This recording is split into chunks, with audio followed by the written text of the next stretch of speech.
Hey everyone, welcome to another episode of Day in the Life of Vintage Classic Specialist.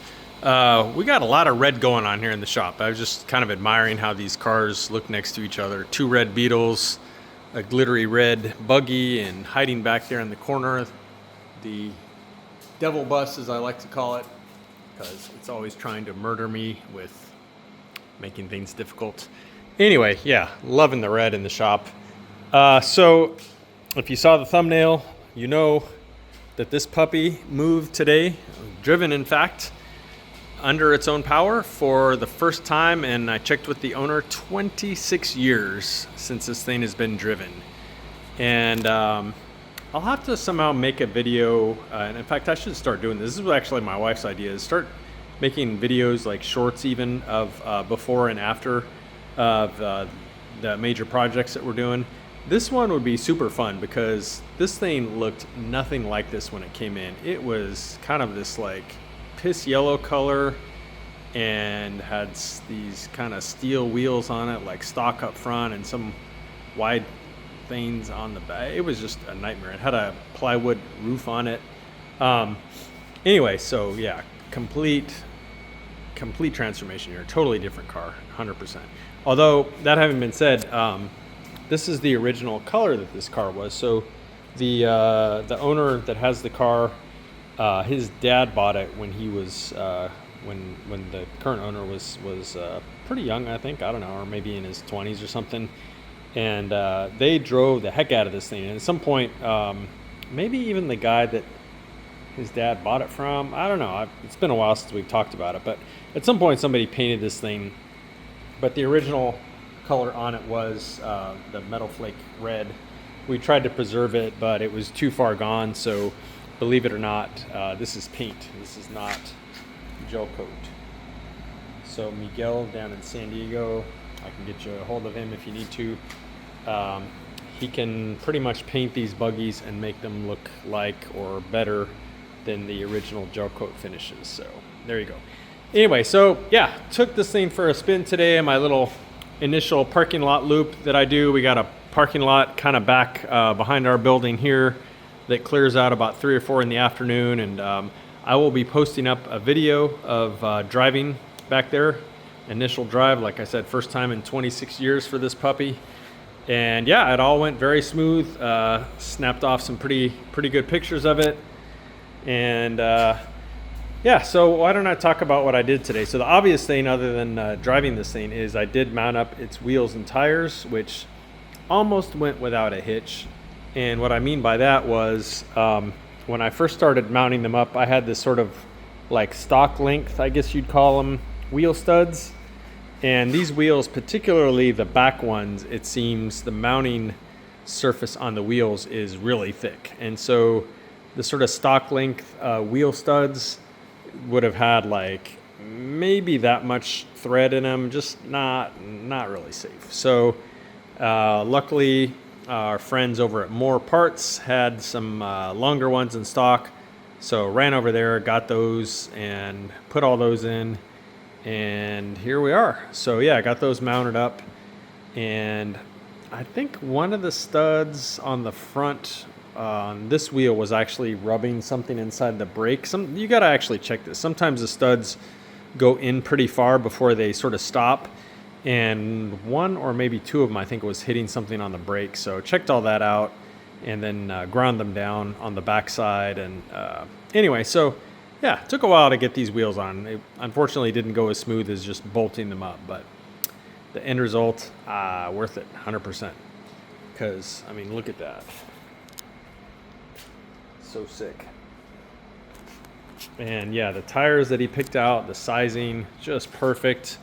Front ones pretty nicely tuck under the fenders. They're about even when it's turned straight. Back ones stick out just a tiny bit, just kind of enough to make it look a little aggressive without looking, goofy, having them way out here or something. So really good choice on wheel tire combo here. And yeah, the little 40 horse is running amazing. I had previously run it and did the cam brake in and stuff like that, but I hadn't really tuned it. So went ahead and set the timing and played around with the carb. I'll probably still have a little fine tuning to do on the carburetor. May bump up the timing another 2 degrees or so, but yeah, running really good now, idling great, and so on.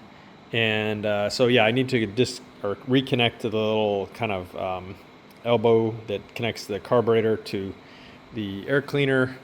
Probably go ahead and do that now. The reason I left it off was because I knew that I was going to have to prime this thing to start it, because it had been sitting for a long time, and I think the carburetor was probably mostly evaporated the gas in it. So anyway, started now, runs real great. And yeah, so license plate frame needs to go on. He's got one for it, and seat belts need to go in.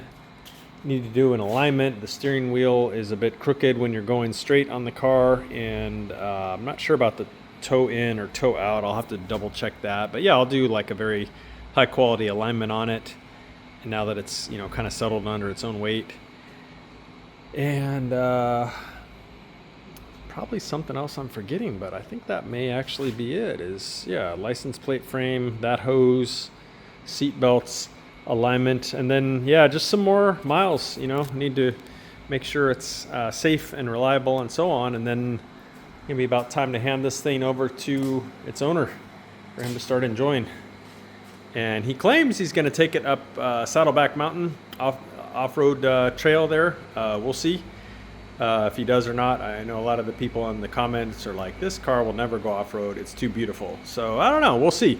I will definitely, once he gets the car, if he takes it up there, I'll have him send some pictures and I'll report back to you guys. It's good for him if he takes it up there. This thing is, you know, these cars are not made to be like museum pieces or whatever. They're made to have fun. I mean, just look at this thing. It's like a giant toy that you can drive in. So anyway, that is how I spent most of my day today, getting this beauty mostly roadworthy.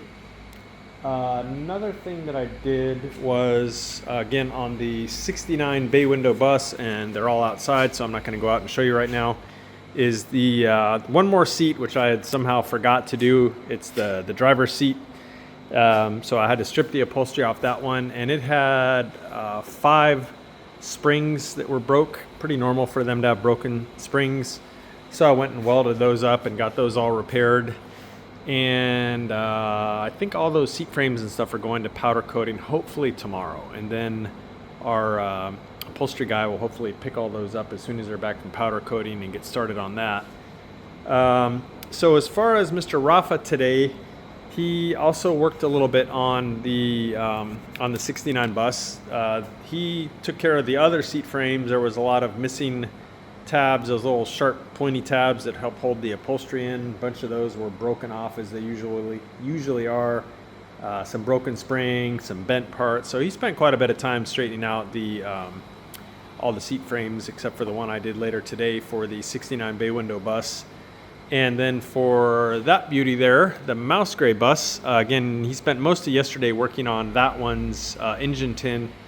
And today he got its heater boxes ready for powder coating.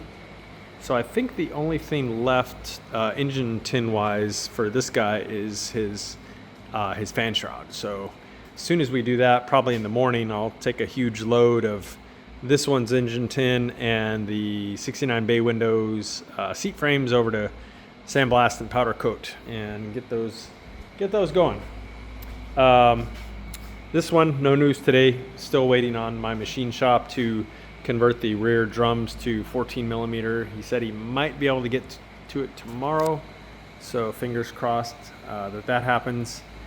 And the only other thing is the guy that does my color sanding and buffing is finishing a few last items, hopefully, on the barn door. So yeah, that one hopefully soon will be in the shop for good, as far as us being able to start putting it back together. And then, and only then, once it's done being all polished, I'll go through the car with you guys and show all the detail that we did as far as color sanding, buffing, painting, patching, welding closed holes, all that good stuff, and give a real good update on that one. And yeah, so I believe that is it for today. Got a cool car coming in tomorrow, guys. I'm not going to spill the beans on it, but please watch tomorrow. You're going to see a bitchin' car come in that we've got a project on, and I will leave it at that. But yes, tomorrow you will see a very nice car that's going to come in and be made very cool in a different way from how it is right now. And I will leave it at that.